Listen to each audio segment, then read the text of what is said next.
Praise the Lord. 1 യോഹന്നാൻ 1:5 പറയുന്നു, ദൈവം വെളിച്ചമാകുന്നു, അവനിൽ ഇരുട്ട് ഒട്ടുമില്ല. പ്രിയരെ, വെളിച്ചത്തിന് നിഴലില്ല. നിങ്ങൾ എപ്പോഴെങ്കിലും അത് ശ്രദ്ധിച്ചിട്ടുണ്ടോ? നിഴലുണ്ടാകുന്നത് വെളിച്ചം തടസ്സപ്പെടുമ്പോഴാണ്. പക്ഷേ ശുദ്ധമായ വെളിച്ചത്തിൽ ഒരു തടസ്സവുമില്ലെങ്കിൽ അവിടെ നിഴലിന് സ്ഥാനമില്ല. അതുപോലെ തന്നെയാണ് ദൈവത്തിൻ്റെ സ്വഭാവവും.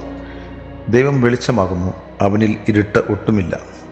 ദൈവത്തിന് കപടതയോ അവനിൽ ഭയം സൃഷ്ടിക്കുന്ന ഇരുട്ടോ സംശയത്തിൻ്റെ നിഴലോ കാണപ്പെടുന്നില്ല. അവൻ്റെ സാന്നിധ്യം എല്ലാം തുറന്നു കാട്ടുന്ന, ശുദ്ധീകരിക്കുന്ന, ജീവൻ നൽകുന്ന വെളിച്ചമാണ്. നമ്മുടെ ജീവിതത്തിൽ ചിലപ്പോൾ നിഴലുകളുണ്ടാകാം, ഭയം, കുറ്റബോധം, ആശയക്കുഴപ്പം.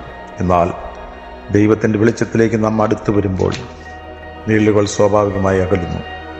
ദൈവം വെളിച്ചമാകുന്നതിനാൽ അവനോട് ചേർന്ന് നിൽക്കുന്നവരുടെ ജീവിതവും വെളിച്ചമായി മാറുന്നു.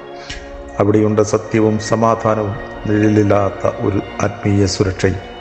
പ്രിയരെ, അതിനാൽ നാം ദൈവത്തോട് ചേർന്ന് നിൽക്കാം. നാം സ്വയം വെളിച്ചമായി മാറുന്നതോടൊപ്പം നമുക്ക് ചുറ്റുമുള്ളവർക്കും വെളിച്ചമായി മാറാം. God bless you.